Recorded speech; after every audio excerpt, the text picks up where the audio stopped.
Recently, one of my clients asked me if there was a way to remove one of the triggers from an account. So apparently we have a button and the manager can click the button to run a trigger, and that will turn off, that will remove the button, and then that trigger will run. But for some reason this time around that button wasn't removed, and another user managed to click that button to generate a trigger for them. So there was two parallel triggers running on the spreadsheet, causing, as you can see, this trigger to activate from tester here. So if we go into app script, you can see I have a little sheet here. It's just running, it's just appending this cheese dolphin and then session, get effective user, get email. And right now, if we have a look at our triggers, we can see that there is an other user that is running the script every minute. Now, can we get rid of them? No, we can't, which is a real pain. So as you can see, every now and again, this will update every minute. And if we have a look at the trigger of the person who's doing it, so the tester account here, we can see that that trigger can be now edited or deleted. So from that account. Now, what happens if that person isn't in at the time being, or they're being a bit dodgy and they've created the trigger and you haven't set a session get effective user to find out who owns the trigger to tell them to remove it? One thing you could do is to quickly go into your code to determine who that is and add in a console log and add this user, and then monitor the logs to see when that trigger happens, find out who that user is, then go and contact them. Because you can't actively do it yourself. Even if you're the owner of the script, you can't stop this from occurring. You see, we've bumped up to 5 now. So if we go into triggers here, just to show you again, the only access we have is executions and failed executions. And this is in a Google Workspace business account. So as owners, you should be able to see what other people are doing. So you can monitor a sheet.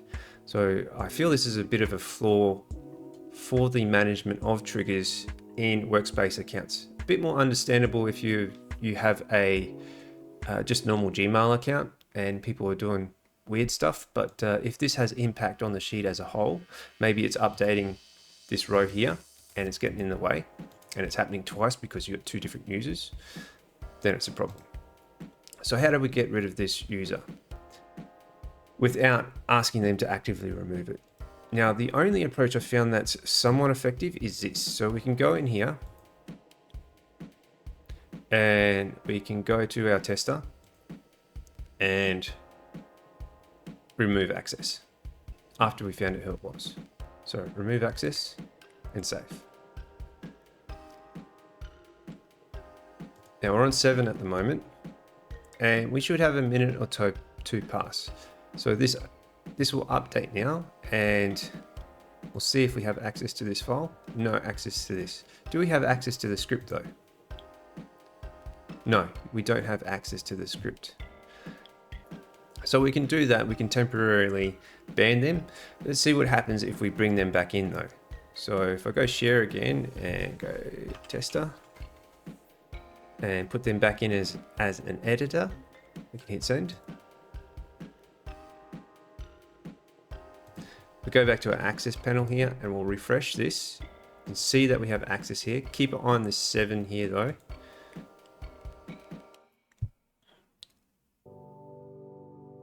And then if we open up their script again, so we do a refresh on their script,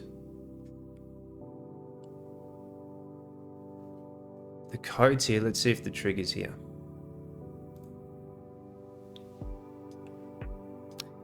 See, the trigger remains, right? So we should see this appending. There it is just then. Good timing. And the trigger comes back, which is a pain. So you can temporarily suspend them, but you can't go in and access their account and remove them. You might be able to do something with a service account through Google Cloud Console, but even that's going to be pretty challenging. So a flaw I feel on the development of this trigger system, especially if you're the owner, you should probably have owner privileges to be able to remove excessive triggers that are affecting the sheet. Is what it is. We can temporarily hold it and then remove it. The other alternative is a bit more severe, in which case what you would do, what I have done in one case where the user has left the company, but the trigger remains and it's causing an error because they've left, is basically go and make a copy.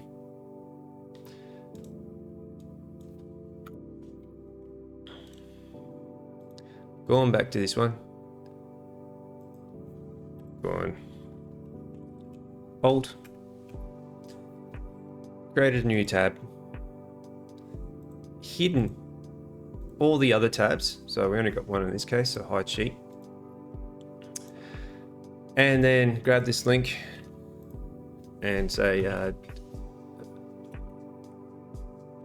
new sheet has been created. This workbook. Please update your link to here. And then we can add in this link here. We can put in a tab if we're not using it programmatically.